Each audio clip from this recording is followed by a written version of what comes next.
நாடு தோன்று முன்னரே இந்த காடுகளில் வாழ்ந்தவர்கள் நாங்கள். இன்று நீங்கள் பேரம் பேசிக் கொண்டிருக்கும் இந்த காடும் மலையும்தான் எங்களின் வாழ்க்கை. இந்த இயற்கை எங்களுக்கு மட்டுமே என்பதில்லை, உங்களுக்கும் சொந்தமானவைதான், நீங்கள் விலை பேசாதவரை. இங்கு சுழிப்பது வெறும் குளிர் காற்றல்ல, எங்கள் முன்னோர்களின் மூச்சுக்காற்று, எங்கள் பரம்பரையின் பறைச்சாற்றல். நீங்கள் தகர்த்தெறிய நினைக்கும் இந்த கரும்பாறைகள் காலம் காலமாக நாங்கள் வாழ்ந்து வளர்ந்து மகிழ்ந்து புதைந்து போன தாயின் மடி. ஒரு குடிமகனுக்கான அடிப்படை தேவைகளைத்தான் இழந்தோம், எங்களின் அடையாளங்களையும் இழக்கச் சொன்னால் எப்படி? கேட்பவர்களுக்கு விற்க இவை உங்களுக்கு நிலம், எங்களுக்கு கடவுள். காணிக்கைக்காக கடவுளை விற்க முடியாது. வாழ்வதற்குத்தான் இடமென்றால் சேர்ந்து வாழ்வோம், இல்லை நீங்கள் விற்கத்தான் வேண்டும் என்றால் சேர்ந்தே சாவோம்.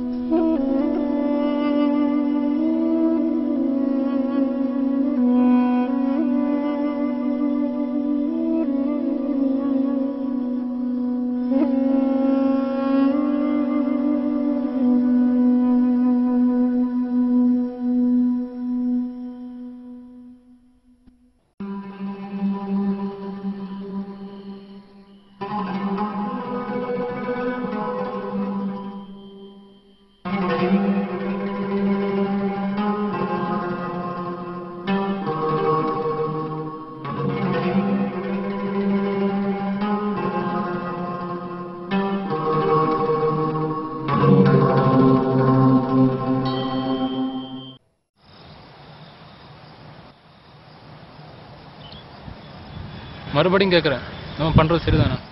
வெறும் வாயால் நியாயத்தை கேட்டால் மேல் வர்க்கத்துலேருந்து நியாயம் கிடைக்காது.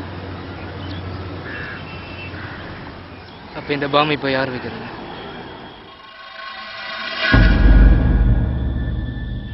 நானே வைக்கிறேன்.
என்னம்மா அங்க சத்தம்?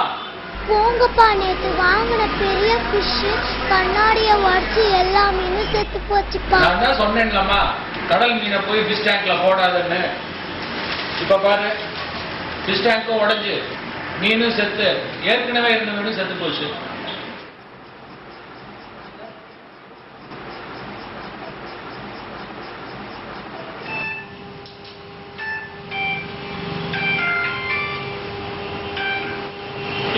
சார், அவங்க இருக்கிற இடத்த கண்டுபிடிச்சிட்டோம். Very good Ranjith. எத்தனை பேர் இருக்காங்க? ஐ திங்க் 3 or 4 இருக்கலாம். வெப்பன்ஸ் எதுவும் இருக்காதுன்னு நினைக்கிறேன். நாங்கள் 2 பேர் போனால் போதும் சார். பப்ளிக் ஏதாவது நியூசன்ஸ் வந்துடுறாங்களே? இல்லை சார், ப்ராப்ளம் வராமல் பார்த்துக்கிறோம். ஓரளவு உயிரோட வேணும் ரஞ்சித். Okay sir. ஓகே.